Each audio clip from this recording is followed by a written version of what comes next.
All right.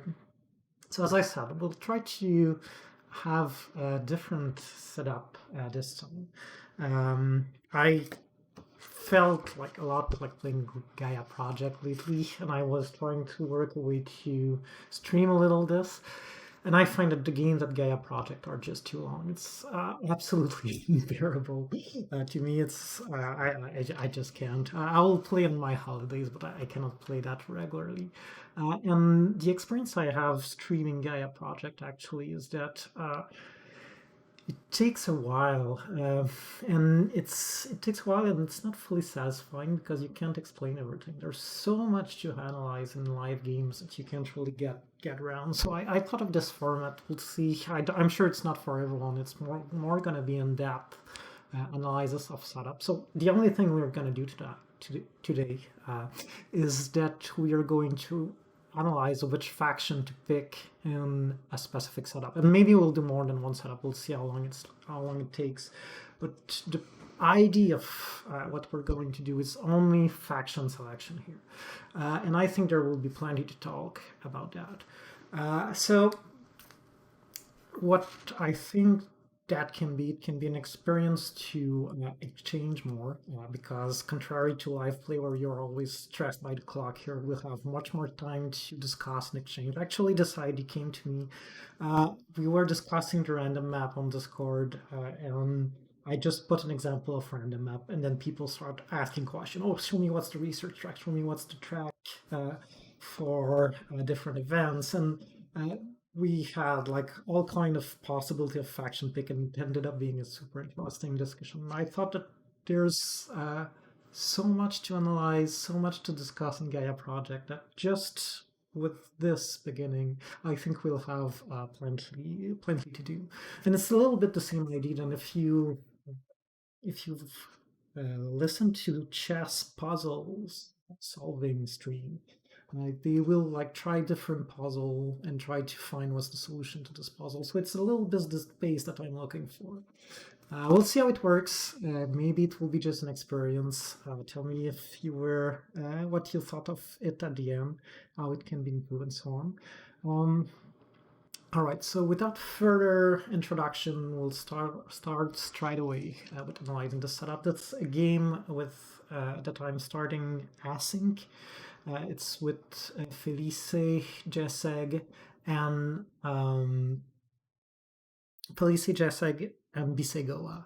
So for these three players, if you're, I wrote in the Discord that I'm gonna be very open about my strategy here, and since it's async, you have all the time to dissect that and find a way in order to counter that. So please, that's the thing that probably I will prefer my opponent not to listen to. I think otherwise it's gonna give them clearly an advantage that in live play is not that clear because you have already so much to process that snipe streaming might not necessarily be an advantage, but in this case I think it can really be. So that's a game where I was rotating, and we'll try to. I regret a little bit not waiting for the stream to rotate. At first, I thought it will be too much to analyze, but I think this rotation in this case was super fun. And the first thing you want to check in a Gaia project is the map. So the first thing you want to check is the map, and what we're going to do is analyze this map and try to decide what exactly we're going to pick uh, in each seat. And we'll try to anticipate what is going to be picked. In this case, round player 1 to 3 already picked, so it's my turn as fourth player to pick. But I've kind of made a little twist in order to mask this possible spoiler. So we will try to pretend that no faction is picked, try to see who will pick at first player, and so on. And yes, George, that's my cat. It's Parousia. For some reason, recently she adopted the lower station of the cat tree.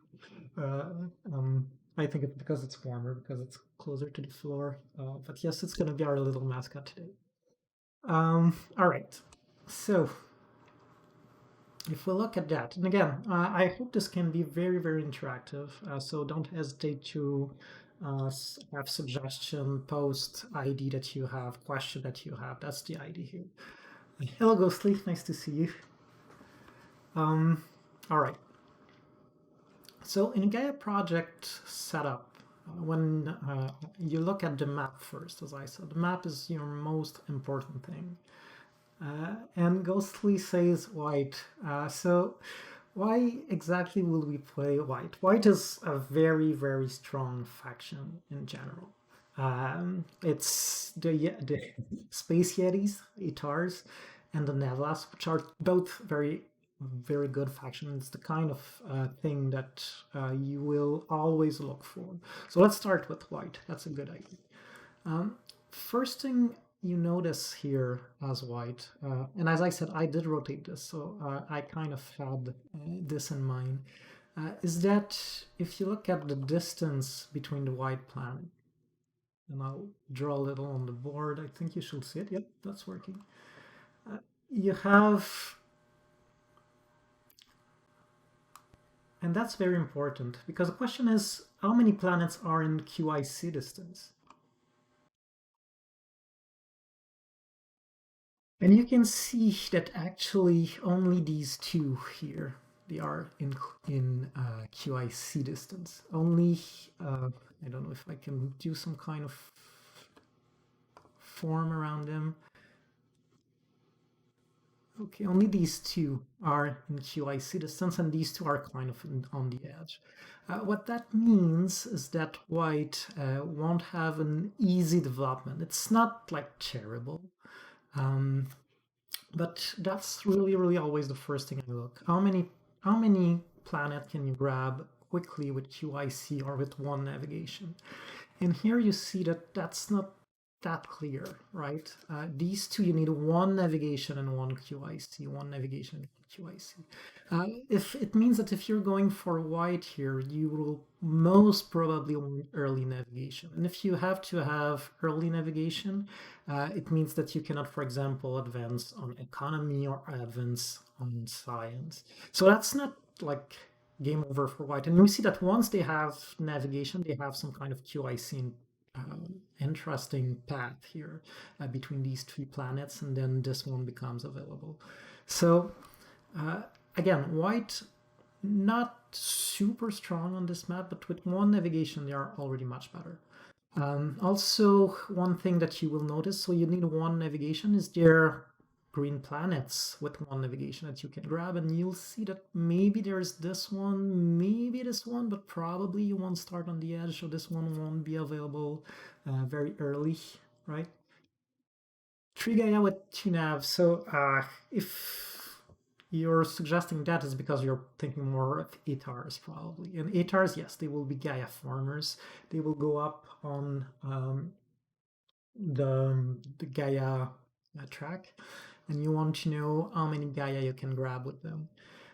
And here you see that you have a bunch in this area that you will be able to grab. Probably these two, but known with zero navigation again.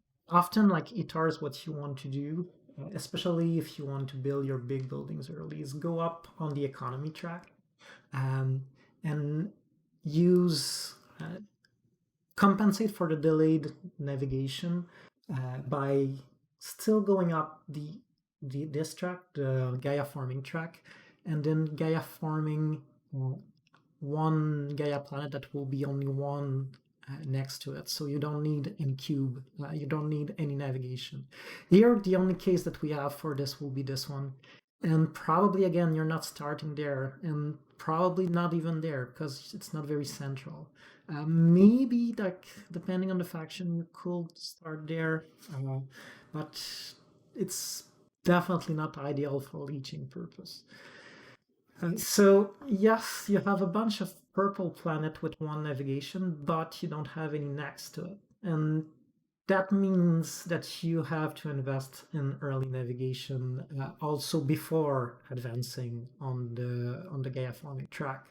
So there's two ways to advance to avoid early navigation. And as a general principle, any any faction really who can develop a strong economy with delaying advancing on the navigation track will have a small advantage. That's always something to look for. Who don't need to depend on the navigation track and can develop his economy in other ways. And it seems that ITARs here can't do that. It doesn't mean, again, ITARs are a very strong faction, and there's other factor that might help them here. Um, there is, for example, there is cheap planets. So that's the other thing you want to look for. I'll change the color here to point them out. So cheaper planet that you'll be able to buy without navigation, you have some. Again, question is always how much you can delay navigation for evaluating the strongness of the map. And I'll say this planet, so if there is no blue planet, that planet is interesting. And then with one navigation, you could take this one and take this, avoiding to spend a QIC. So that's a different concern. It's if you can do a lot with one navigation. And that's usually like the two things. So I said if you can delay navigation and develop your economy in other ways, that's very good. Or if by advancing navigation you get a lot in navigation, that then again then that's a good map too. And here Yetis or ITARs, they don't get much. I mean, the only thing they get is this cheap hex with navigation and then connection to this hex, and maybe they will be able to get there. It's not nothing, it's worth considering, but it's not amazing either. And the time that you advance your navigation, there's good chances that the spade action will be gone. So unless you have the spade bonus to start with, which is in the game, you can't really rely on that. So as ITARs, I will be a little concerned about early development. There's still like different reason to pick ITARs. I think that's a fine pick because it's a very strong faction. But if you just look at the map, I don't think that they look so strong to me. So yeah, that's ITARs analyzed here. Other thing that may come to mind, again, if we take this process of who has easy expansion, easy early expansion, ideally without navigation. And I've set up this map for that's a good trick when you're fort and you're set up this map, and the extend shipping is in the game, so it is here. The don't know if I can point it out, but you see. Let me check if I can do that.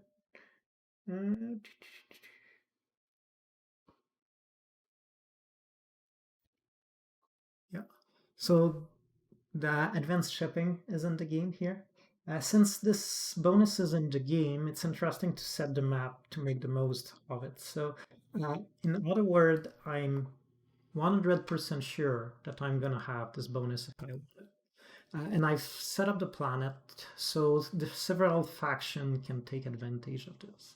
And that's very important here. That's very good because no one else can use this to their advantage. So if you take like the black faction here, these two, they are not within QIC distance, but with the range augmentation, they will be. So I know that when I'll be playing the black faction, if I pick the black faction, I will be able to do something that others cannot guarantee to do.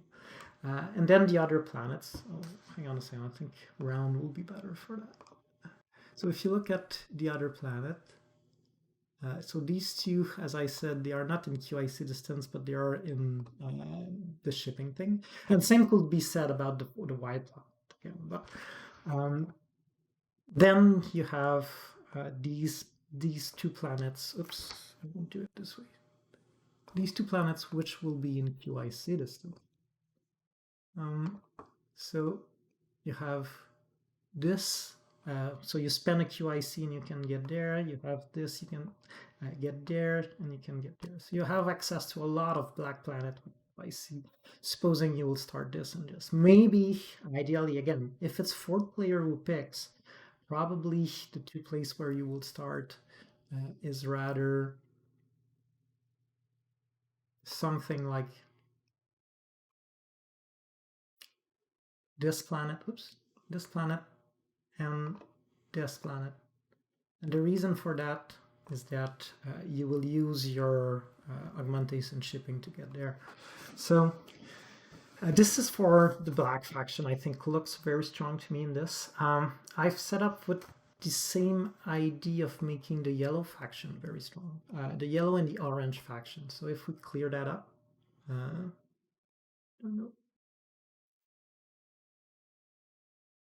you can see that the orange faction are a lot within QIC.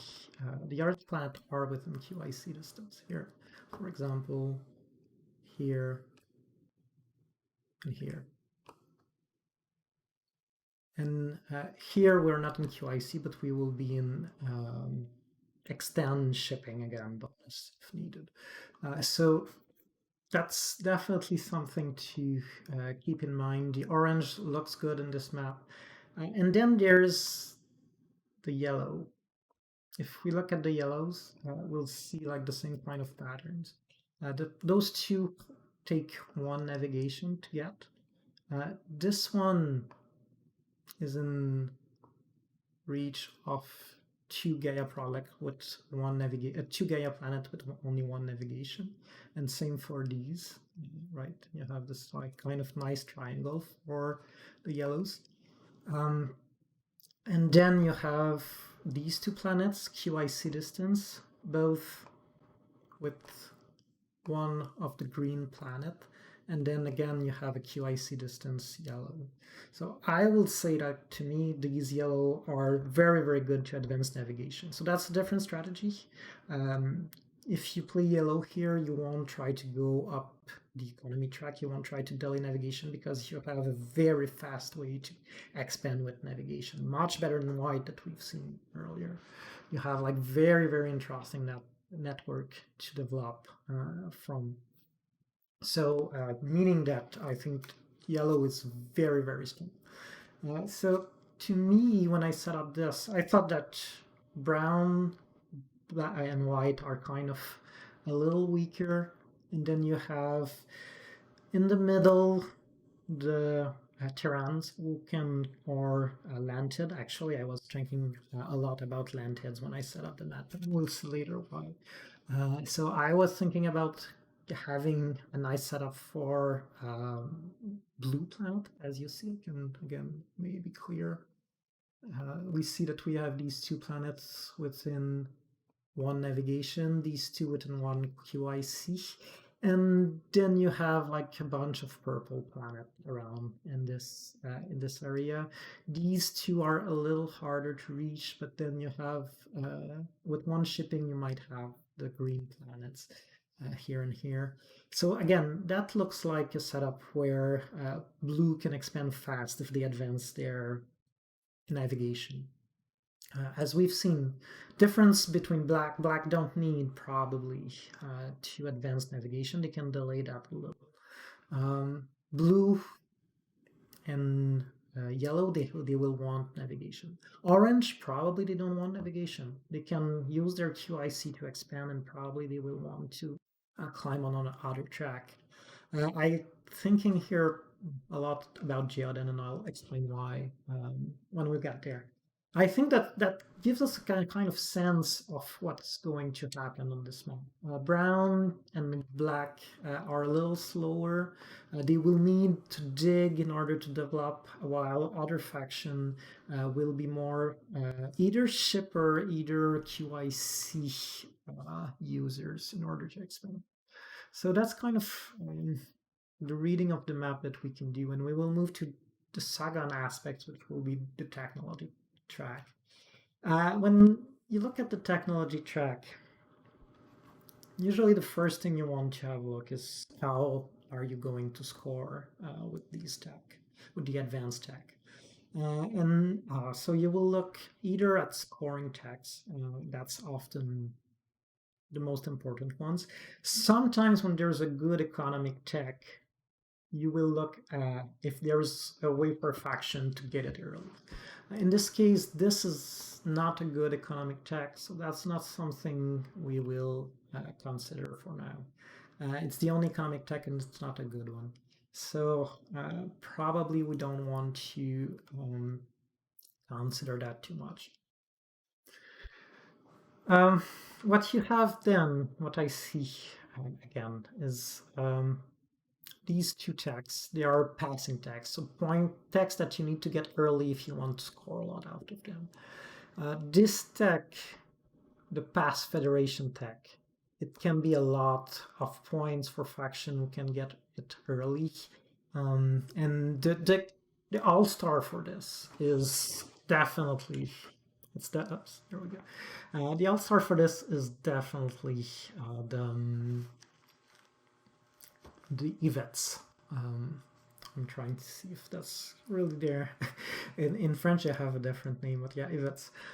So the red planet, which start with their planetary institute.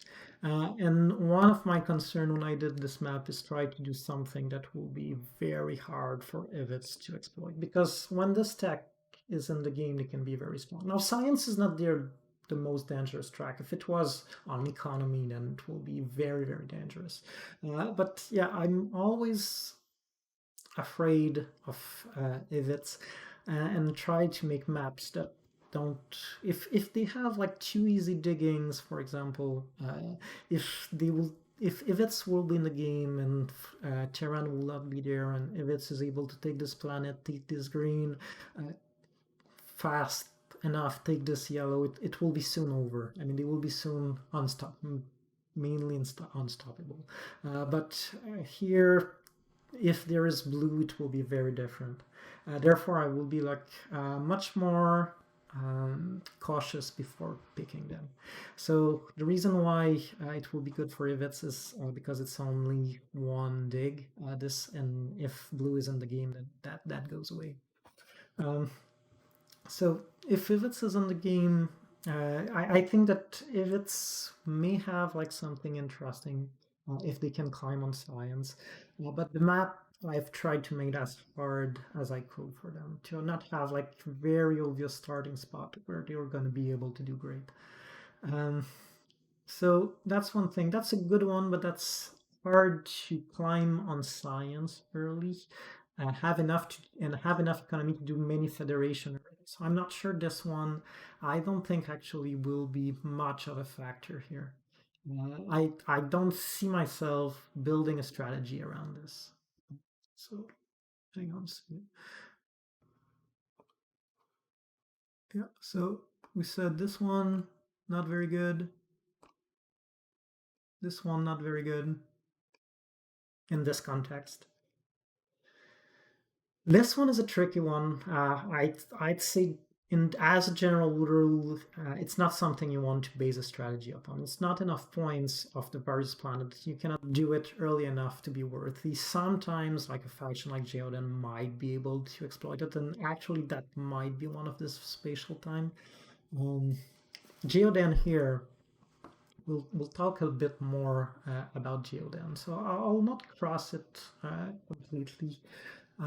What you want to look for here often in order to decide whether this one is good or not is how much you're going to be able to climb this track, because you want to be able to dig some planets, so probably you'll have to climb this track too, and then take it. That's going to be quite late. So I the more I think of it, the more I think this is not a factor too. It doesn't mean it's not going to get picked, but it's not something you base your strategy upon. It's too long to climb on both on the economy, down on this track, then have a federation, then take it. You probably don't get it before round five. And this kind of bonus, if you get it at round five, it's not going to be super efficient. So I don't think this one is going to be a factor either. Then you have these three ones. The sectors, I think, is interesting. As you see here, it's kind of not agree with the sector condition. So if a faction You don't get double reward for it. So it's not like kind of the amazing tech against for which everyone is going to fight, but that might be a good thing. It might mean that you're going to have less competition for it. This one is kind of an okay tech. You'll almost always be able to uh, hello heroic logic. You're almost able to always be able to score 12 points out of it. Scoring 16 points is a little trickier because usually you score them by doing a temple or a research lab. And that means that you have maximum 3 trading posts on the board. But for to have 12 points out of it, that's possible. So on top of navigation, that's interesting. And then there's this one, which is kind of intriguing. It's the green planet. Usually, so that's where things get a little more complex.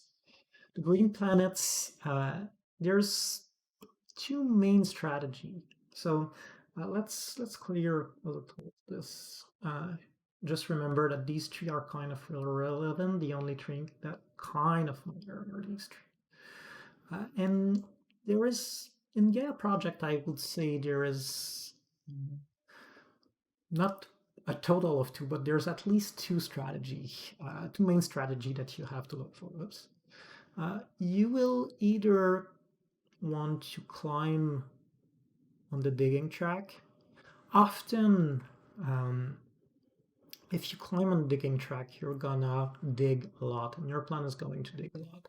And therefore, what you want to look for is where this deck is.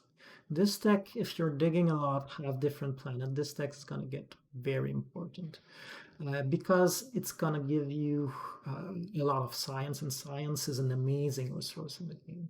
So if your plan is to go up on the terraforming track, it's very important to look where this is, and if it's at a place where you can use it, it's gonna have much more value.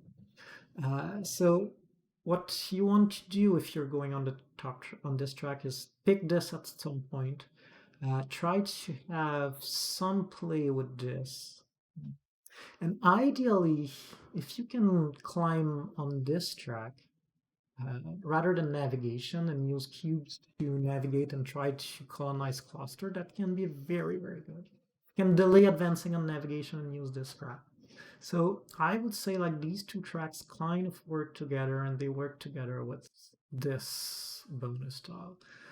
Economy now, now this technology is under the economy track, and that's interesting too, because it's not as like easy if it was under the advanced digging track, for example. Then it's very easy how you will make this style part of your game. Here it's much more complicated how this fit in. Economy track is one track where you want to advance early, and if you don't advance early, it doesn't really work to climb on this track.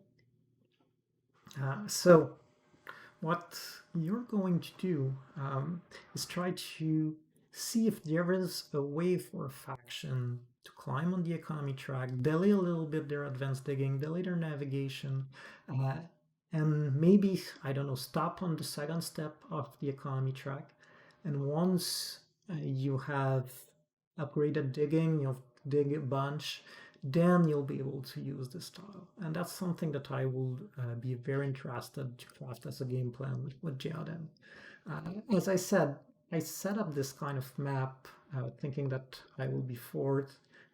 Probably will not have the main faction available to me. And one of the sleeper faction I was thinking of was definitely Geoden. With well, probably more this way, but it's kind of the same. And with this kind of interesting possibility of going with the extended shipping there. If you start with the extended shipping there, it means that all your planets are, and you start, say, here and here, for example, which is perfectly feasible. Then all your planet, you can access your home planet without using any digging at all. So in the meantime, you can climb on the economy track a bit, kind of just use these easy natural hacks that you're getting, and delay a bit advancing on the digging. And once that you have a good economy going, then you can advance on digging, start digging a lot of planets, and then take this style. So that seems to me like a very, very strong game plan for Geodan. Geodan is a faction you don't want to start digging before you have your PI, so often you're kind of rushed to do your PI. But if you can take your natural orange this way, then you can have a much, much, much stronger game. So I really, really like this possibility of a game plan for Diana.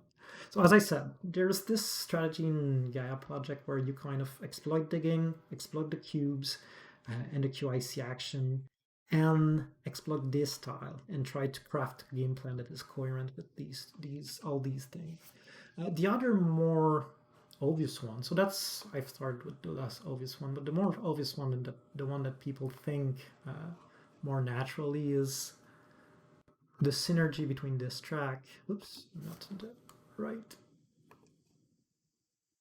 So you may want to know: should I go Gaia farming in a game or should I go digging? Uh, and that depends a lot on where the technology stands. Uh, so you have here Little Gaming with Camilo. Nice to meet you. I don't think that I've seen you on this channel before. So you have this Gaia track that you might want to exploit. You have this tech, which is going to be very important on a Gaia on a Gaia strategy. You probably won't have much planet types, so probably you won't use this much. This file will be a lot less important for you. Then you would want to have this done. But usually when you're advancing Gaia, in order to get those Gaia every turn, you kind of need to advance on navigation. I'm not sure if my drawing is super clear here. Uh, Hang on a second. So how can I do that? I'll start over just quickly. So you have either the Gaia track. The Gaia strategy will be navigation, Gaia, and then this. That's the three thing you want to aim for. While the digging strategy, you'll want the digging track, of course. Oops. What's You want the digging track, you want the cube track, you want that tile, and you want to score. And those are very general guidelines. It's far from being always the same. So you haven't tried this one. It's very, if you know Terra Mystica, it's very similar to Terra Mystica. It's just a little deeper and a little more complex. I think it's a lot of fun, but it's hard to stream at real time. I decided to try to do this more in-depth analysis and see if some people are interested to chip in. So yeah, you have like either the Gaia forming strategy or the digging strategy. In here, the thing is, if you're going for the, oops, no, that's not the one.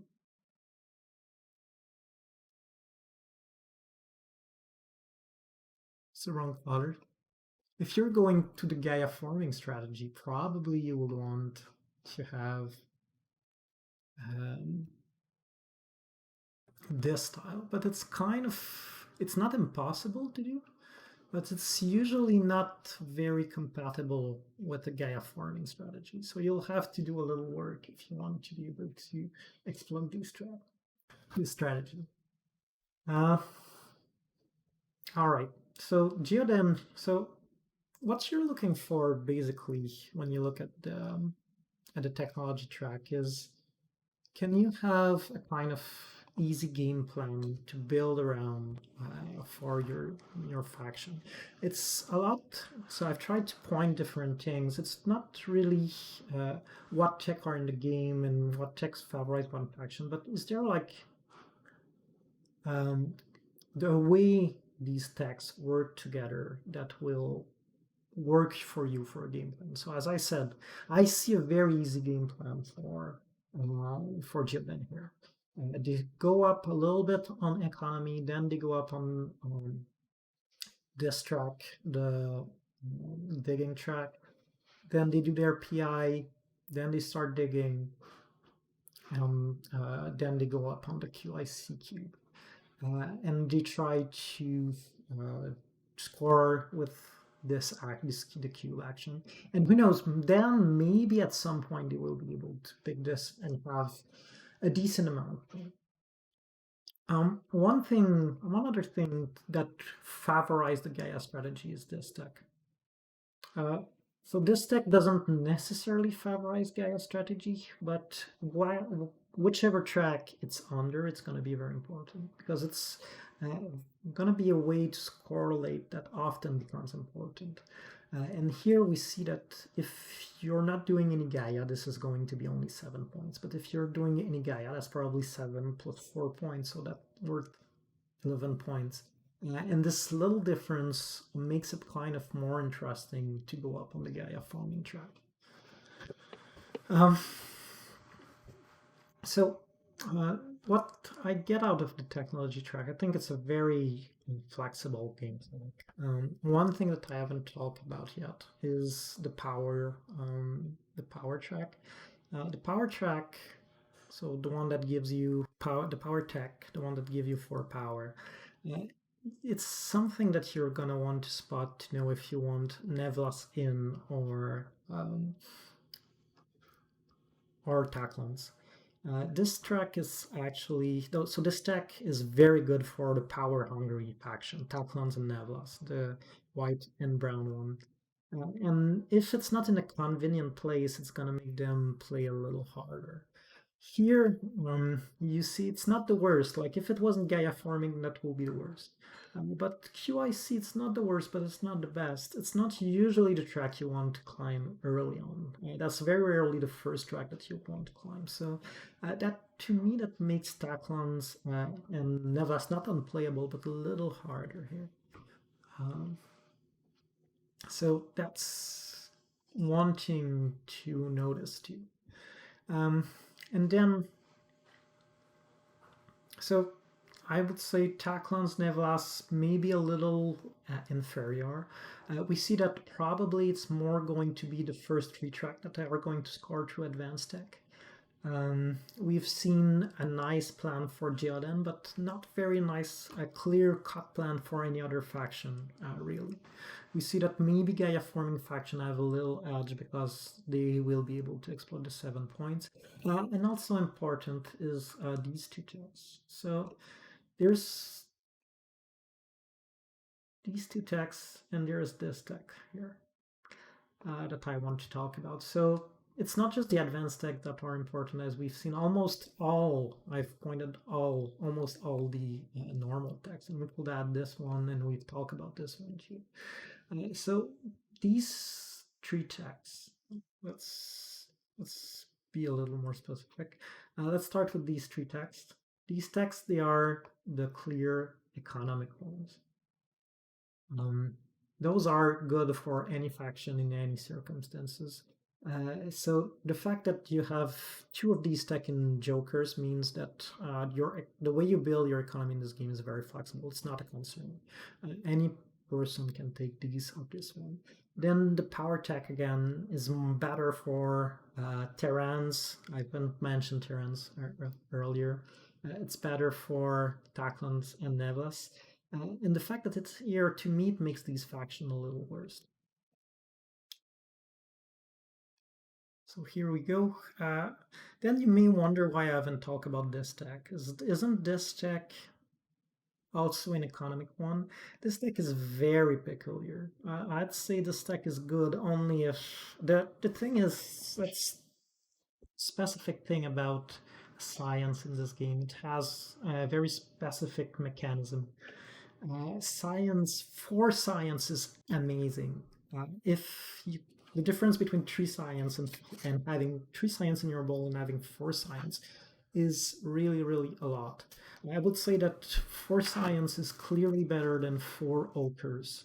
These, what I will call often ochres. So the white thing the white resource that you get,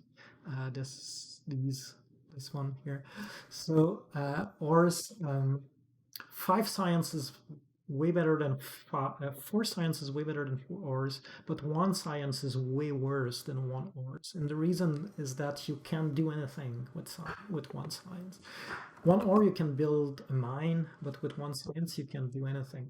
So this tile will be good only if it gets you to four science income. If it gets you to three science income, it's not good. It doesn't worth taking. But if, for example, you open academy, then you can consider it because if you open academy with a normal faction, it will give you three science income, but with this tile, you'll get to four science income. So that's definitely something to consider. But if you don't plan to open on academy, I would say this is probably not a good time. Um, then, other tile that we haven't talked about in the technology track. Let's just clear again. Um, there is the two opposite checks. So this one, which will give you an early boost, it's very good if you need a tech that you, if you plan on taking an advanced tech early on, that's a very good tech to take because it's just an immediate intake. It allows you to build often one more mile, or sometimes it will allow you to build your academy in round one. Uh, and those are the times when it's good. It has to give you something the turn that you take it. If it doesn't give you something, if it doesn't allow you to build something that you will not be able to build otherwise, it doesn't work. But if it does, often it's just as good as taking that tech, and even better because you can cover it. So the idea is that if it gives you one extra mine, it gives you one extra worker income. So the same, basically the same in this one. So, but with the advantage that you will be able to cover it without losing this income. So this deck is very peculiar, and here it's next to science, meaning that probably not a great deal of faction will be able to exploit it. That's where maybe like Ghostly's suggestion of taking Itars makes sense. Only because of this thing. Not only because of this, but partly because of this. If you want to play Science Itar and climb on Science here, you have the opportunity to open Academy using this deck and try to make the most of the Itar's power science production.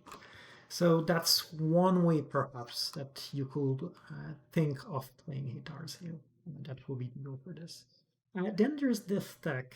This deck has to be considered for faction that will want to build many federations, who are shooting for more than three federation, or sometimes even just three federation will need it. Um, so that means, for example, to me, the fact that this tile is there makes the Ivets less of a good choice. Why? Because that's the tech track Ivets don't want to go up into. Uh, but that's also a tech that Ivets almost always take. So that makes Ivets a lot less, well, a little less interesting, certainly. So that's always something that you have to ask yourself. Are you going to form? Uh, are you going to are you going to need this style to make the amount of federation that you're planning? And if yes, how is this going to impact the way you move up on the navigation track? For example, one blunder that I could see someone doing is playing the yellow, say let's say the Xenos, and going up to the third step of the ladder of the fourth step. So on the last step here, and why would that be a mistake? That's because if you need the big building tiles to form your federation, then there's nowhere you to go. And if you don't have any federation, you're not able to advance in any way. So you will be kind of stuck there. Probably if you want to play Xenos here, you'll have to wait on the second step of of the navigation tile and then go up. Um, so I think that's kind of covered it. I don't know if I've lost you guys. I know that's a lot of analysis. I was hoping to have a little more interaction and be able to discuss different ideas. I can go on for hours on this with this question, but I think if you have question, don't hesitate because it's going to make the process a lot more dynamic. Um, so we've covered this, and the question here is which faction uh, do we do we think are emerging? And we've already have like Jiaden pointed out. We had the both black faction, which might be interesting. And you have, thank you, George. You have the yellow also, I think, are kind of interesting up to now. Uh, Now that we haven't yet looked at all the at the track for the game and the final condition. And we've talked a little bit about the bonus stuff, not much, but we're going to go on that now. Um, what? Um, Thank you, Gino. We have here. So yeah, if you guys have questions, don't hesitate. You have here the track that we're gonna look now, and then we're going to go for I mean, round scoring. Yeah, that's good. You're right. Round scoring. The round scoring track. Um, that's a very interesting track. And again, just as Terra Mystica, and even more than Terra Mystica, you want to read that track backward. The more you're toward the end, and the more it's important. And you see here on round 6, it's going to be advanced science. And that's something that a lot of some faction will be able to exploit much, much, much, much more than others. Um, and the first faction that come to mind here to me are the Firex. The Firex, if you can go up science, well, often with Firex you go up economy and then you go up science. And you have a lot of advance here. And you have then for the last round, you have a lot of ways of advancing. So that's gonna be a way to score. But even though, even then, like maybe you would be able to do 4 or 5, maybe maximum, I would say 6 advance with this. So that's 12 points. That's not like incredible. You're going to score 170, 118 a game like this. So 12 points is not amazing. So it's not should not be too much of a worry. For example, different possible here. There is this advanced tech that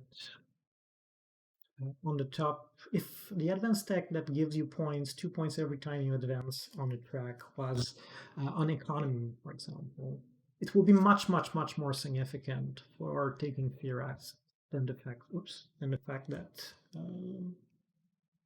there is this last event.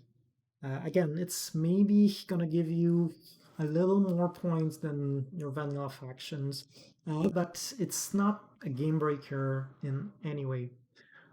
So you can expect again maybe 12, maybe so 12 that will be 6 time advancing. I think that will be a lot. Of course, advancing has other advantages. It's going to give you points on track. And that's clear that a faction like Fearex are going to exploit this better than others. Another faction that comes to mind, and again, it's not surprising, it's very often the case for them, Etars. So Etars, they can exploit this event in different ways. First of all, they often climb on the science track. They have a very strong science economy, science academy. Sorry, that's gonna give them a lot of income in there. Um, and also their PI, right, is something not to forget. Their PI starts when you pick technology with the PI. It's at the beginning of the round, so that counts in this event. So Itars are another faction that should be very much able to exploit this round scoring. That's the two that comes to mind. I don't know if you have any other faction that you would think of. Maybe Nevles are a faction that might climb up on the science track here. This say so that gives you another way to see it is that the fact that this Evans here is here means that faction that tends to advance on the science track will be a little stronger. Will be maybe will make if we were playing with auction, and thank God we are not. I think that's one great thing about Gaia project is that you don't need it. Uh, is if we will be playing with auction, the fact there is this bonus in the game will maybe make me bid 5-10 points more on ETARs or Fear Exotai will warm because they have this kind of advantage of other. They are better equipped to exploit this event. Then super interesting too is this the digging event here. Digging event can be a very high scoring event. It's unlike Terra Mystica, it can happen on round 5. The only thing is that you have to build to exploit it. So it's a lot less good than in Terra Mystica, but it happens one here. It happens one round later, and yes, I agree with Auction. Uh, so yeah, the fact that it's here, so digging again, I was mentioning earlier this digging strategy possibly that you could think of with delaying navigation with the um, the orange, the geoden, and going up later on this track and then trying to exploit the different planet types. It's fit very, very well with the track. The fact that in the track that you have this event on the round on this round, it means that you're going to be able to dig like maybe the most further planets from yourself, the one that takes more digging. Maybe you can do it on round 5, and also maybe even pile up some science for you to be able to use in this round. So I kind of really, really like the Geoden game plan for that. Um, you see also that we will come back on this. There is no these two uh, option. Uh, you see, there's no. It's the number of planet that you own. They say like the number of structure, but that's just confusing. You just count the number of planets. That's really what it is. And the number of thing in Federation. So we'll come back on this, but one thing that I like to check first is that there's no Gaia planet there, is there's no digging different planet types here. So the two main strategies that I was mentioning before, Gaia farming and terraforming. So the two strategies you can have. You know that they are not going to become they are not they should not get competition from people who are trying to get endgame points. Yeah, Jordan, I think, again, it's often considered as a weaker faction, and that's one of the reason I wrote it then to have like an interesting thing and to be even better again for the fourth player because we have this extend shipping. So Geoden, we'll see, will be definitely something that we want to keep our eyes on. Uh, there is some things that go against them, and we will get to that. Probably so we get the federation here. It's not. It's a little early for faction to be able to do federation here. However, again, if we think of Geoden, another great thing about them is they will have the top of the. If they can do one federation, probably they can do two federation for this round, right? It shall not be too much of a problem. Uh, and if they do two federation, and then they can take this token there, then it's great for them too, right? They have 5 more points of track that sits there. And we will have to see if they should expect to have competition of this track on this track or not. So yeah, Geoden is interesting here because of that. Other faction, so I think that probably yellow both yellow factions. So the gleans that we haven't talked much about, but can be very interesting in this setup. Um, So the gleans, especially if you start with the extend shipping again, one of the reasons they are interesting is that their planetary institute is going to give them a token, so they can use that on round 4 Federation. Um, Probably round 4, they will be able to do 1, maybe 2 Federation, so not incredible. Um, Other faction will, for example, so when you think about this event, the Federation event, you will think often to some faction that are more able to exploit it.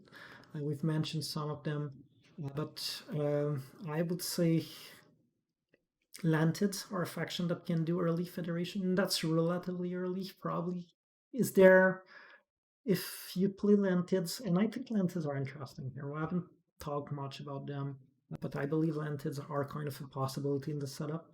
And Lantids here, um, yeah, Gleans will work. We'll definitely talk a little more about Gleans. I think they are interesting in this setup. And Lantids, maybe you can do 3 Federation in round 4. I think it's going to be a little tight, but if you can do that, probably you'll have a good game. Um, then Terran's not so much, not so early. I don't think that this event is super good for Terran. It's not bad, but it's not super good. Uh, it will be very, very good for Ivits. Ivits often can do a lot with this event. And if Ivits get in the game, then Geoden all of us are a lot less good because most often than not, Ivits are going to be Geoden to the top of the terraforming track. Again, though, the top of terraforming track is not so good for Ivits because the advanced tech that there is the worst for them. It's the sector advanced tech, and they are not. And one thing that don't the Ivits don't do is sector. So again, that's a lot of thing that makes to me Ivits less interesting in this game. Yeah, Leech will be super important. Depends a lot of expansion, and I think that's a great point, Gino, actually. And that's one of the issue I have with Geoden, actually. If we go back to the map, like Geoden, if you start, as I said, in one of these 2 planets, that's not gonna be a fat Leech spot. Definitely not. And then this one, maybe it will depend on other faction, but it's probably if you expand again throughout the outside, you can expect that it's not going to be an expansion that gives you a lot, right? The way that you're expanding toward the edge of the map, probably you're not getting that much leech. So that's one of the concerns I have with Geoden. Um,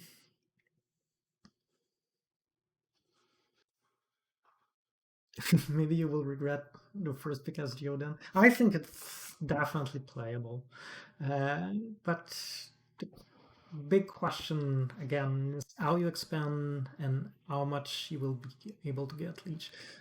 For Geoden, it's for any faction, of course, as you said, it's important. It's even more crucial if you're putting tackle-ons. Uh, I seen Faddy the other time play a great tackle-on game, and one thing that he did, and I it made me realize that I didn't realize it, but how 1 point leech are super important for tackle-ons. And what he did, which I thought was super smart, he kind of built as many mine as he could before doing his first trading post. Usually, you try to when you try to get leech, your reflex is building a trading post to maximize the leech from others. But I think, and rightly so, we thought with Tacklins it's different. You want 1 leech as much as possible to advance your stone. And so he built as many dwellings as he could before building his trading post in his temple. It was like super, super efficient. Yeah, and being in the center of the map, so that makes this Tacklons kind of interesting. I don't think that Tacklons are super strong. Again, they have no QIC distance for brown to take. The tile for power is not at the great location for them. But I could see that table being turned around very fast. For example, like in this fatty game, I remember he got the extend range shipping. And he was able to grab a, a couple of X very fast. And then, if you have a spade, because you can take the spade, it can turns very early, very easily. I think it's not amazing for tackles, but if they were in the game, if they were in the game, if they end up in the game and they end up winning the game, I will not like be absolutely surprised. I mean, they are just a strong faction. It doesn't take much to catch fire for them. So yeah, Taklon's definitely a possibility. And Taklons probably they are not the best to get that many federation early on. Again, depends on others. Taklons is one of these factions that might be able to top the digging track.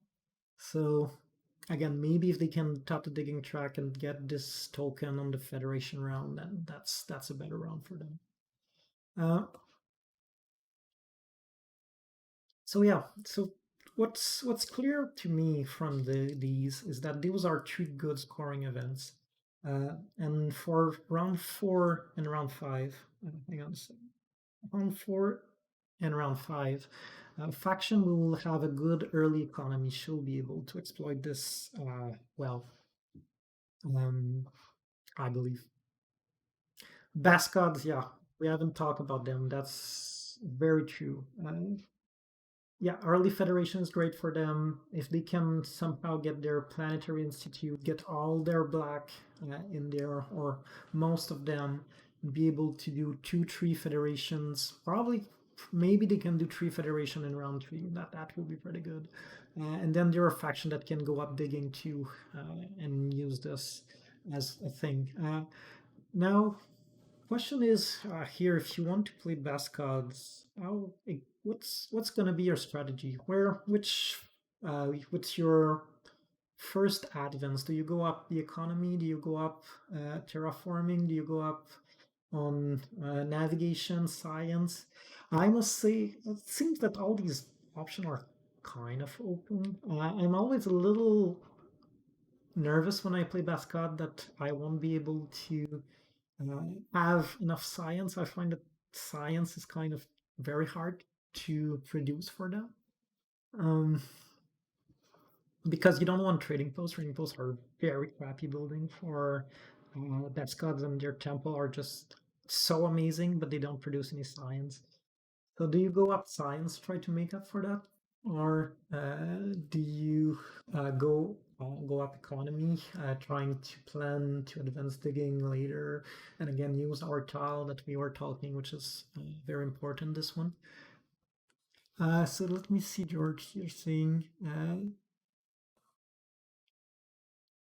yeah. So nice leech for Bascod. Probably they have kind of a more central location than you see the Geoden here. Uh, Assuming, so you say assuming that both brown and white are in the game, which is kind of rare. Yeah, if they're sandwiched, it's gonna be a lot harder.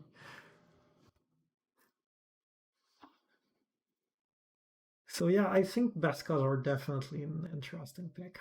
Then if we continue to, yeah, this early federation will be good for Bascad. It will be good for, we said Ivits, but I don't think that it's good map for it, a good setup for Ivits. Then other federation, other faction that might be able to exploit it will be maybe Geodan, because they can top the terraforming track, and then I would say also both Yellow's faction, maybe a little more Xenos here, because Xenos can make cheap federation very similar to Bascod actually. So will not be surprised to see to be able to do 3 federation in round 3 with the Xenos. Yeah. So Xenos kind of wins points again with the 7. You have the green planets in round 3, so that's an interesting one. It's the one that gives you a lot of points for it. It's 4 points. Usually you don't have more than one Gaia farmer by that point, and usually by that point the green planet will be gone. The naturally green planet will be gone. So I expect that will be a 4 points event. Again, if we were in kind of an auction setup, to me, The faction that we've mentioned kind of gain 5 points from the fact that there is this event in the game. So the faction that can get 3 token in round 4. Uh, and I would say the Gaia Former will get 4 more points for me, in my view, on this round. It's possible that there will still be one or two green planets hanging around, so it's possible like a faction, say like Gleans, might be able to exploit it, or Xenos, for example. But that's possible. But you cannot count on it, right? If it's there, it's nice. Um, and then you have the two big buildings. That's kind of interesting. Again, that's to me another reason why ITARs are interesting. There's not many factions who will be able to do both buildings in both rounds, and it will be good. But ITARs are definitely one of these factions. If you want to do so, though, as ITARs, you have to climb usually on the economy track, and I'm not sure that's will be possible because usually if you want to open sanctuary, you have to have this style. So you're more pushed towards the science. So I don't know. I don't know. It's I'm not sure if it's a viable plan or not for it. I think that maybe they can pull it up. Ideally, because if you want guitars, we said probably you want to climb science, and that's kind of in tune with this style being in the game. So probably you try climbing science, and then maybe you need to climb on this track. Maybe if you can take these to worker, you can do your planetary institute.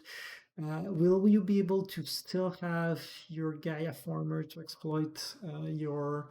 I don't know. Again, if the impression we had was that ATARs will need a little of navigation. It seemed a little tough. It's possible that it works. I mean, I'm not ruling it out.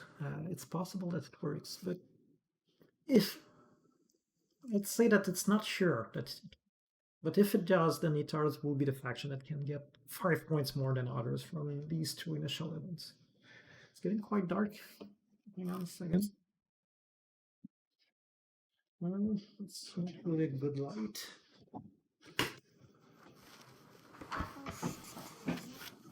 What's in this one?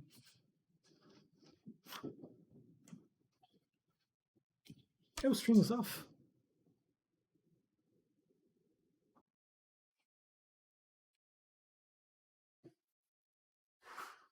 All right, I think we're back on now. I'm not sure what happened. It seems that we lost the stream for a moment. Hope, hope you guys are still there. All right. So we we were discussing around it, and I think we're pretty much done. Uh, then we can go to end of game scoring. End of game scoring, kind of interesting here because it's two things that uh, encourage you to build a lot. So the number of planets that you take encourage you to build wide quite a lot. And yeah, we're back good. And the number of planets inside of Federation. So these kind of work together. If you do well in one, you have a good chance of doing well in the other. Those are kind of synergic event.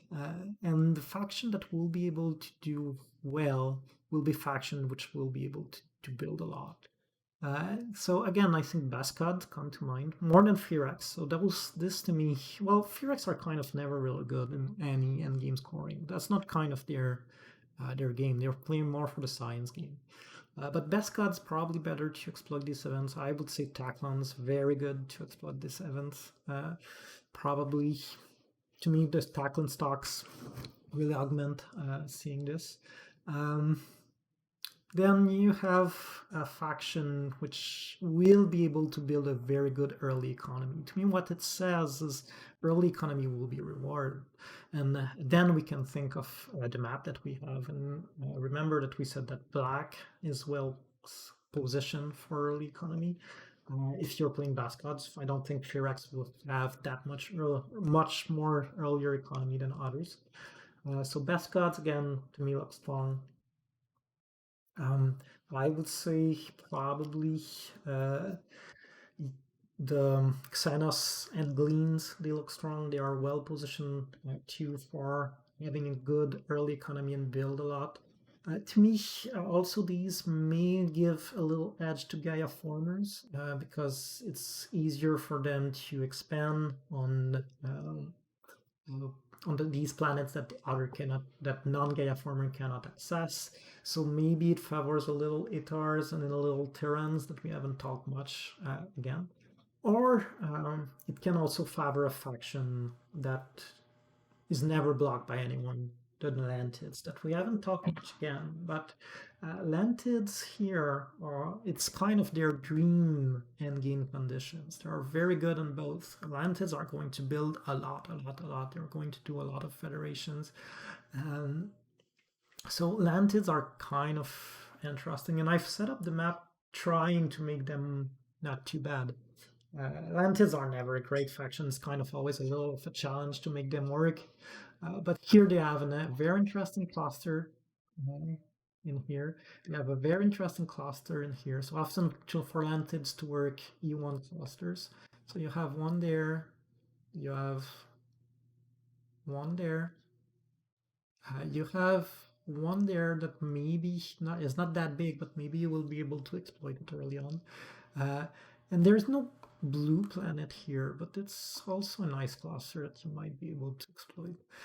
So it will be kind of curious to try Lantids. I had Lantids in mind when I set up this map, and I tried to make them playable, thinking that if need be, that could be an interesting last player choice. Um, so yeah, these kind of cluster to me favorize a lot Lantis. Lantis don't care about planet types. They are going to be able to colonize these cluster without problem. Maybe that will help them to have early federations, early science production.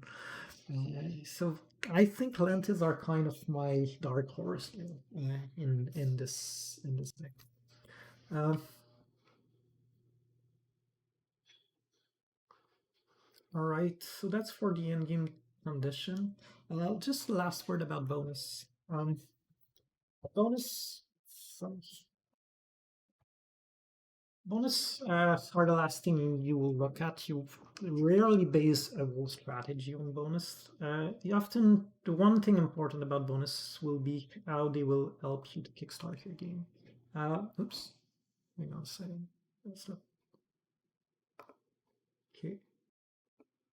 One thing that you will want to know is how the bonus will start your game. So you see that the big building is there.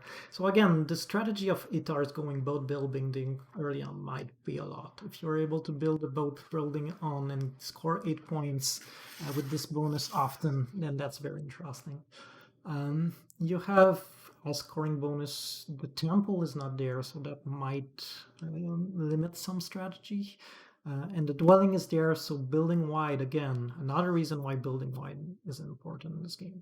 I think that both ending condition encourage you to build wide, and their bonus encourage you to. And this bonus, I would say, is more the scoring bonus, the trading post bonus, kind of not really relevant. Um, that is doing a shit. Um, so that's for scoring bonus. Then the question is who's getting which bonus to start.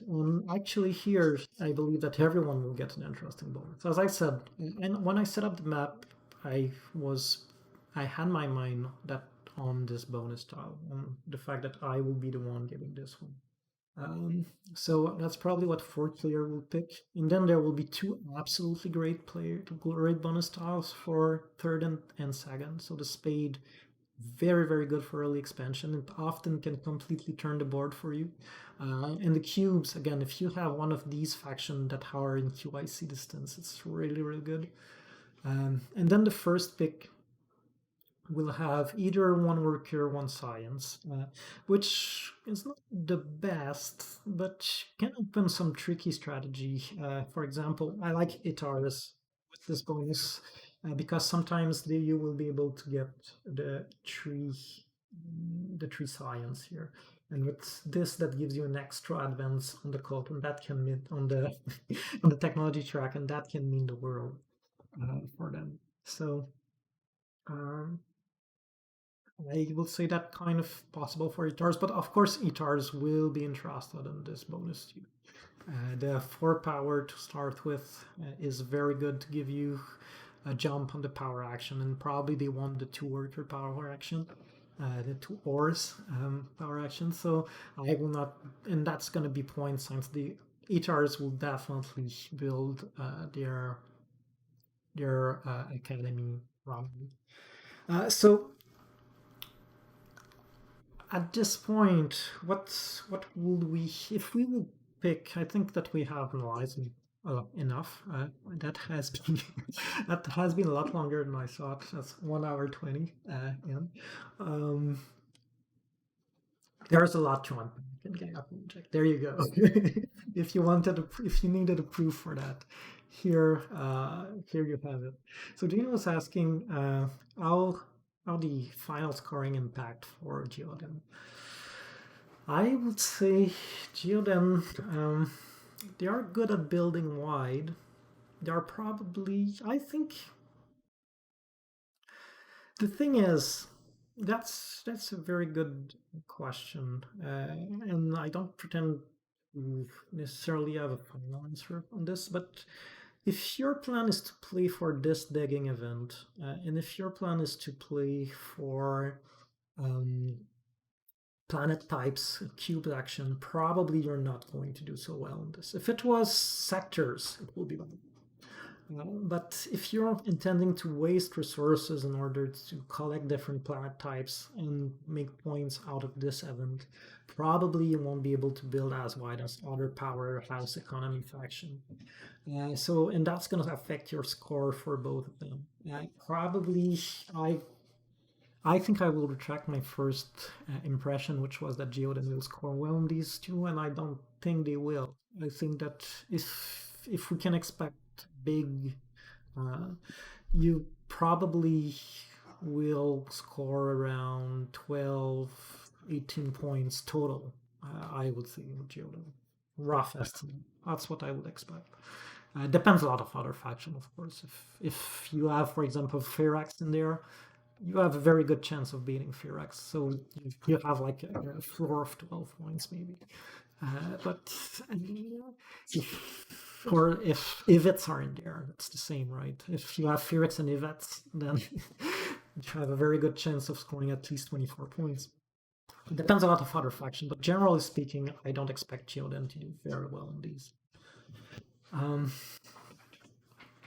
so I, for this reason, uh, yeah, you're cheating. Not that's the one thing that I forgot to avoid as spoiler. I kind of covered this. If the bottom of the economy track is looks funny to you, it's because I tried to cover it. So that's an image, and that's why you don't see my mouse when I mouse over it. But because I'm seeing something different, I did want to avoid spoiler about who was picked. But I forgot the endgame scoring, so here you have the cue. Yes, thank you for waiting. But yeah, mm, we can we can go for this, I guess. So the first faction that was picked was Itars, which I think is a reasonable pick. Again, Itars. So what Itars have for them? They have that they are the best faction. That's the first thing. They have a very good early track. So the first 3 events for Itars, very good. Uh, they have an interesting late event. I don't think that they will do especially well on. I don't think they will do especially bad. I mean, probably 2 Federation on Federation. Digging, it will depend. Maybe they can exploit it, maybe not. Often they build kind of tall early and then out later, so maybe they will be able to exploit this event correctly. Um, and then the op science is very good for them. So that's another reason to play Tars. I think the map isn't great for them. I tried to make a map that will not be too great for them.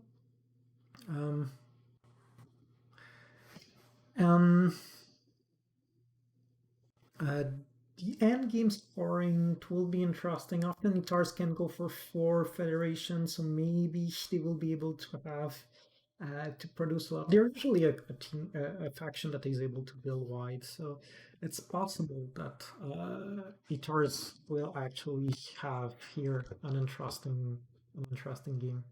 I think it's a very reasonable pick as first pick too, considering the bonus that you probably get. As I said, either the 4 power or the 1 worker, 1 science makes sense for them. So, since you probably get one of them, and there are a faction that are very well suited to exploit this bonus, they make sense.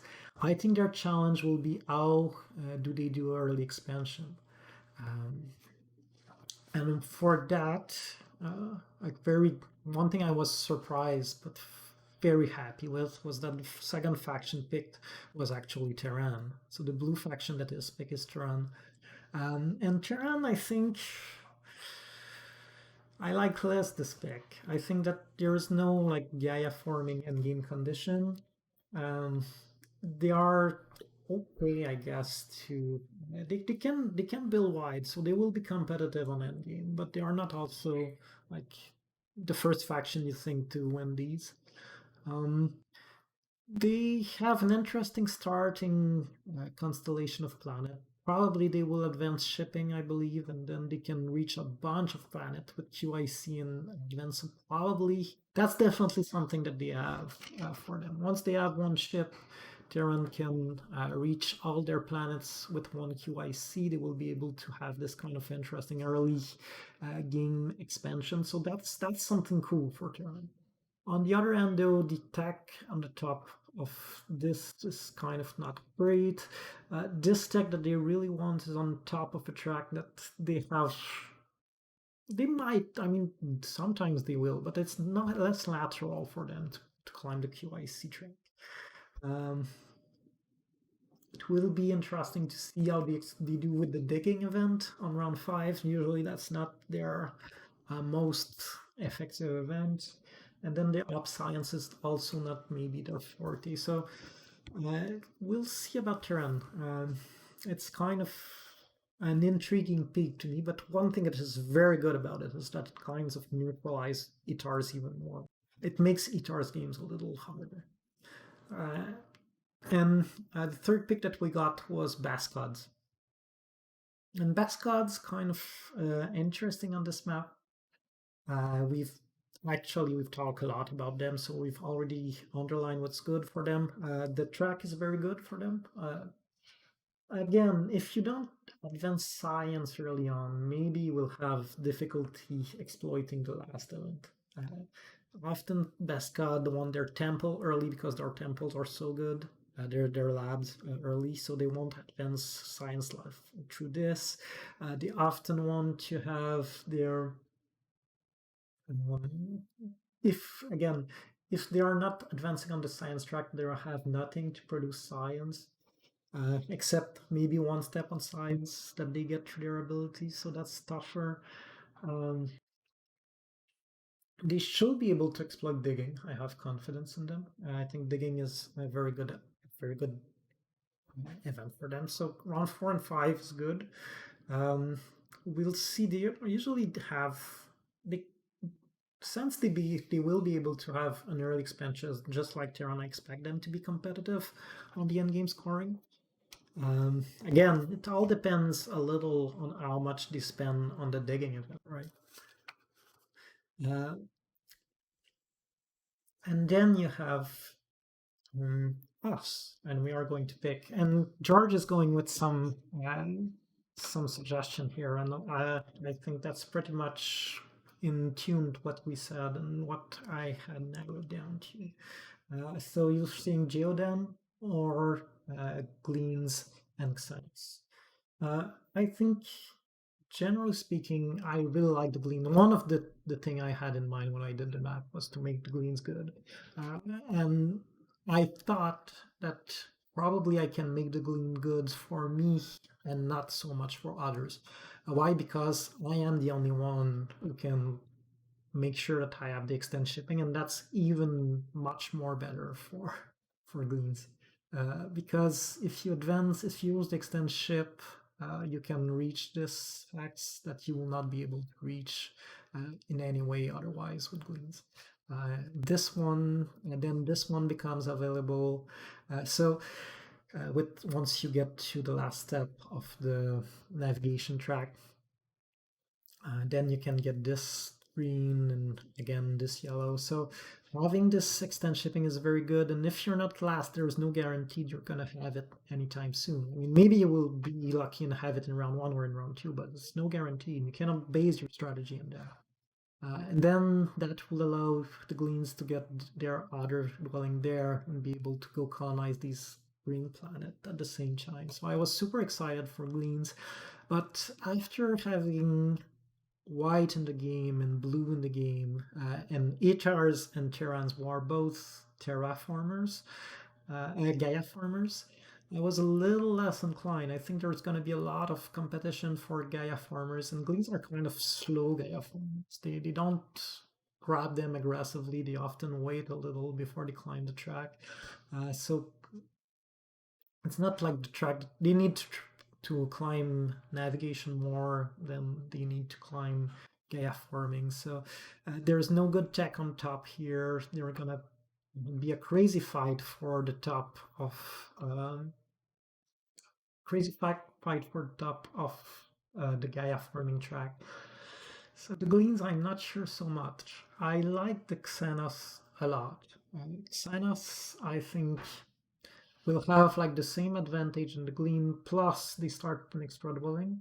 So if the idea is to not do Gaia farming due to the fact that there's already two Gaia farmers, the Gleans will be better. And I kind of really like the Xenos here on this map. And so that's the two factions I'm hesitating between right now: the Gleans and the Geoden. Uh, and one thing that might help us to decide, we can try to anticipate which will be the starting spots of our opponents. Um, I think I'm not. I never. It's always hard to kind of predict. I think that it's almost certain that Terrans will be on one of these two spots, right? It's just too good for them. Uh, let's say they start here, for example. They have easy access to this. They have a Gaia farming planet that they can take without having any navigation. They have one blue planet that they can take for with only one navigation. Maybe they will start here too. They have like this with one cube. So I expect Terrans will be on one of these two. It doesn't matter so much which one it will be.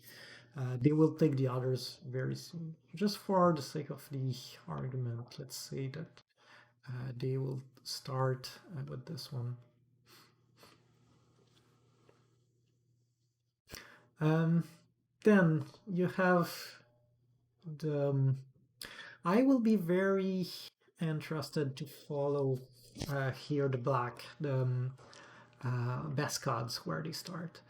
I believe that if they want this black planet, they kind of have to start there. If they don't start there, it will be very hard to reach it. But the problem, though, is that it doesn't give them access to much. It gives them access to this white, but there is a good chance that Itars will start here too, I believe. It's not sure neither, but I will not be surprised to see Itars there. I think that Itars have a good chance of starting there and there, maybe. Or maybe there. That's the three spots where they might start. And then you will have probably our Bastards, which again, they will have like this hard choice. Do they start? I would expect them to start on one of these three, or maybe like either this one or this one, but one of these in this area. Uh, and then either this one if they want to kind of protect against the um, against the Itars, or maybe here if they expect a kind of leeching party in this arena. which leads me to the possibility that we discuss. I think that if you look at this, if we go, we'll see we'll try to change color here. If we take the Xenos, if we take Geodan first, we'll start here and here. And again, we know our expansion will be toward this planet, this planet, this planet, and this one. And I'm a little concerned that the action is not going to go to is not the action is not going to be in these areas. I'm a little concerned about it. Uh, I mean, it's playable. I don't think I think again we're narrowing down to two factions, and I like a lot the fact that you have a good game plan with Geodan. Uh, but I'm kind of don't like so much the leech that you get early on. I think that you're a little outside, and especially when you compare to the Xenos. To me, let's take another color.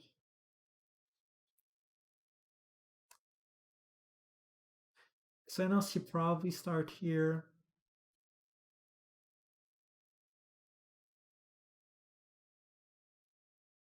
here, and here.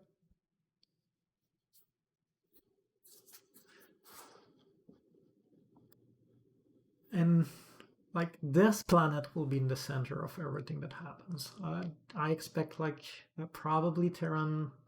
Forgot about Terran there. Probably Terran second dwelling will be there.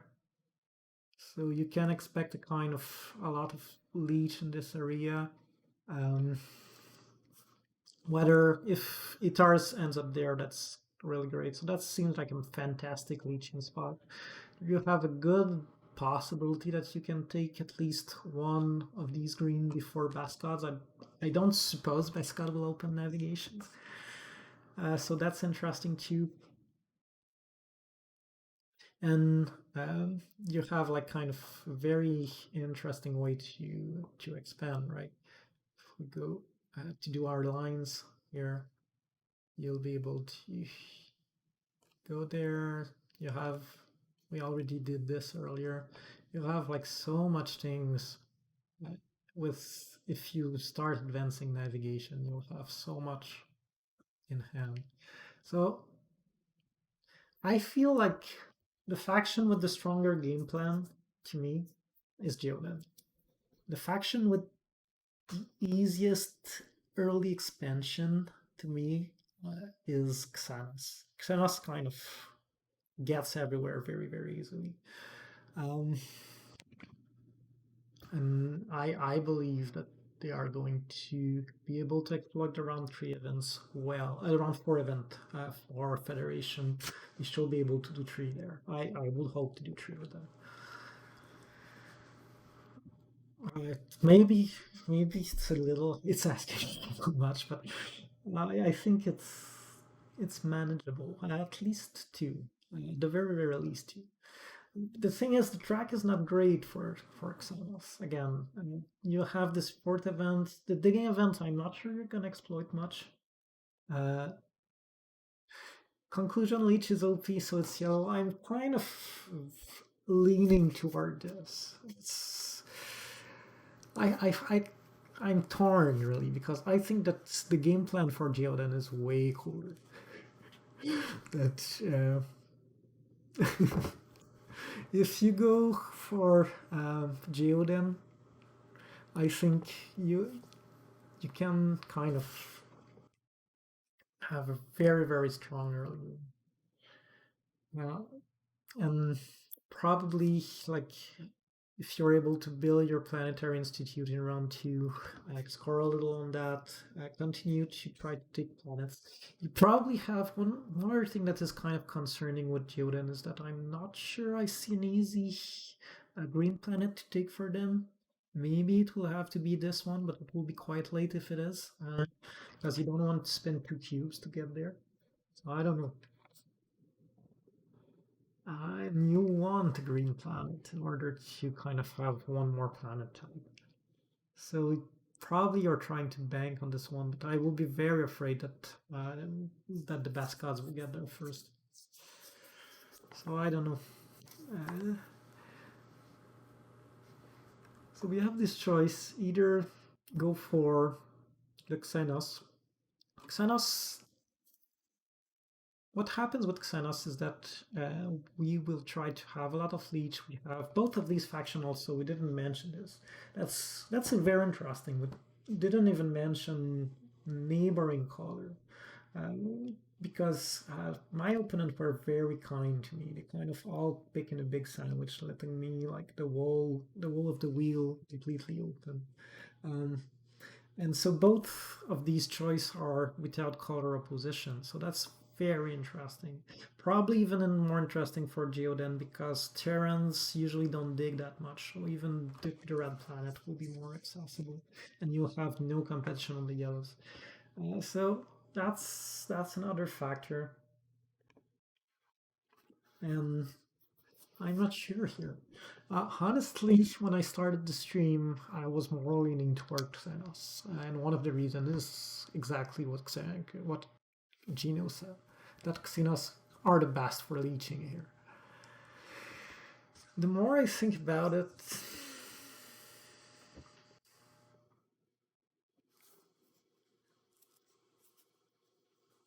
again, the map is the most important feature. Um, Also, you will have with Xenos, if you can get some green planet, maybe you will be able to take this advanced deck, but it's not guaranteed. So the more I think about it, I trust much more Xenos opening, and I'm much more concerned about Xenos long-term scoring. Now, that's an interesting question too, right?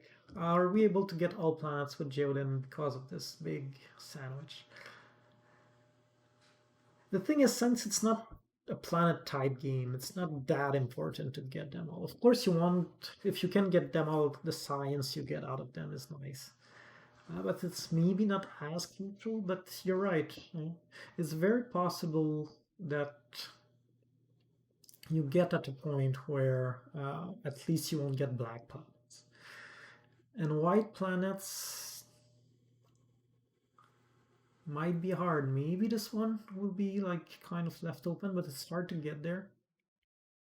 Maybe this one, but again, it's not impossible that Itar is kind of sneaking there. I think that's a very good point, actually. And then, like, do you get blue planets? Probably these three blue will go very easily, very early. I will not be surprised that this one goes early too. Maybe you can get this one. This one probably you can get.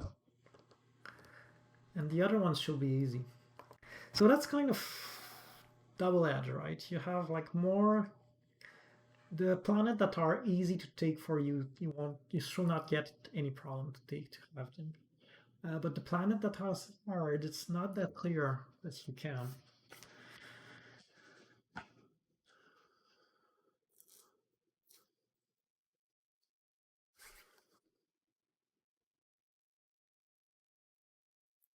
And the fact that you're gonna be so leech starved, does that mean like that you will be able to do like how long will it be before Terrans go there? Will you be able to do two Federation in round two? Really? I'm sure that you're gonna get one Federation in this area. I think that's a given. The second one might be harder.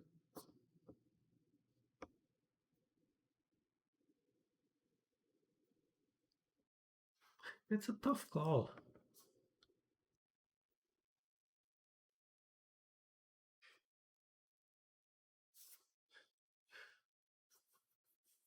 The boring choice will be to go with tacos. Not gonna go with tacos. Well, I think that will be totally reasonable here. Uh, because tacos are very flexible. And in the last seat with the um, you'll have the perfect bonus for them, which is the extend range.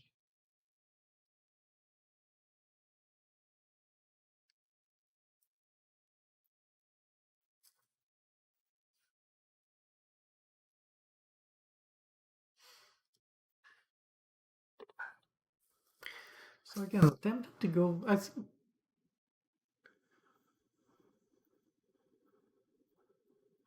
If you go Xenos, probably you need only two ships. Probably you can get, if you can get these five Gaia planet, then the tech here becomes interesting. Becomes okay. It's not clear that you're gonna beat the others to it. Because the other possibility that you have is decide to climb the Gaia track and the Terra track. And without Geodan on it, there might not be. I think Bascods will climb. I think Itars will climb, but they are not necessarily faster than you, so that can be interesting. Hey, thank you, good. We are. Thank you for being there for the comments. It was cool to have you around. Hopefully, we can try that again another time. Again, I'm trying to experiment. We'll see how this format goes. Um, and yeah, I think that at this point we're pretty much at the moment where we need to pick. And I believe I will go with my initial impression that the Xenos will be good. They will have a good start. Uh, they should be able to expand fast enough, and I believe that at some point they will be able to climb on the terraforming track and maybe do a little bit of the same than I was hoping the Geodan could do. So um, maybe that can be a strategy. Yeah, well, thank you, Gummy. I really appreciate it. I hope that's the goal, right? It's for more advanced people. It's a place where we can discuss, and for people who are learning the game, I think it's a good way to learn. It's a good opportunity to ask question, and that's really the idea. Glean, Cator, yeah, Glean. We talked a little bit about it. You said that. When I designed the map, I had Glean in mind. I wanted to make a good map for Gleans with the extend shipping because I was sure that as 4 player I would get it. The reason I'm really hesitating to get Gleans here is that Gleans you want to do some Gaia forming, and there's already two Gaia formers in the game, and that you have to pay a lot of attention to that. Having two Gaia formers and hiding a third is worse than being color sandwiched, in my opinion. So, as my impression here will be that I'm not I'm not very keen on Glean because of that, and that's a shame. We were close to have a very good Glean setup. There was no reason really to go Gaia farming for other faction, but there we have it. And Glean's is such a fragile faction that if we're not going to rely on Gaia farming, I prefer to go with Samus and their easy faculty of forming Federation, because probably like the 2 points we get out of green planets with greens probably not enough to make up for the federation. The one more federation will be able to do with greens, and the fact that we start on 3 spots. So I am more of an idea that we ask that if we go with yellow, we'll go with Exodus, and we'll have to try to find a way to score. That may not be easiest, but at least the 3 tracks that we intend to climb are the 3 tracks where we have tech in order to score. That will help us to score.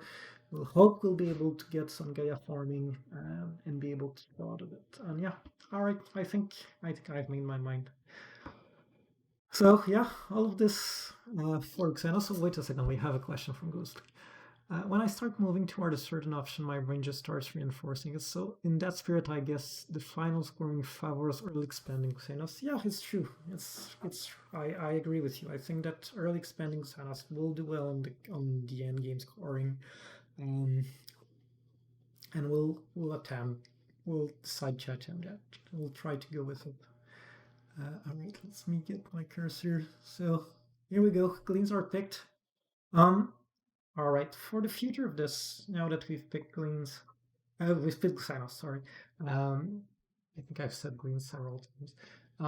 So for the future of this, when I start a new game, well, one thing I'll try to do is to keep you posted about this game and how it evolves and how our analyzes were true or false, or how did we got it wrong, or did we got it right. Um, and then, so that will be interesting to follow up. But also, I would like to try to analyze a setup every time. But I won't start a game every time. So what I'll do is encourage you to go on my Discord. So you go onto my Discord, and I've created a new channel there where it's just Gaia project setups. So if you have setups that you want to discuss, maybe you've played a game and you didn't came up with a good plan, or maybe you have like ideally maybe not an ongoing. Well, I'll let you judge it, but ideally something that was already played. If you have something interesting that you would like to see my take on it and take of the community, I encourage you to post there, and I'm gonna go check it. We might be discussed among the community, and when I'll go live, I'll try to do my own analysis and share it with you. So I hope that you liked it. I thought I would have more time to show you maybe my ongoing games. I think that both of them are interesting. There's one where I'm trying to win without doing any endgame points, but it's with Ivets, so it doesn't count. And maybe it will work. It will be very close.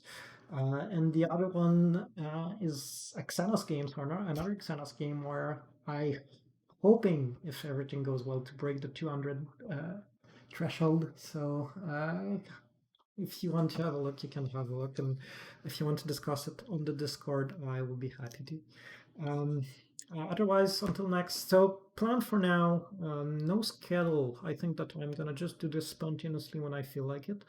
Um, and yeah, hope that you guys find it interesting. Then I'll see you around. Bye bye.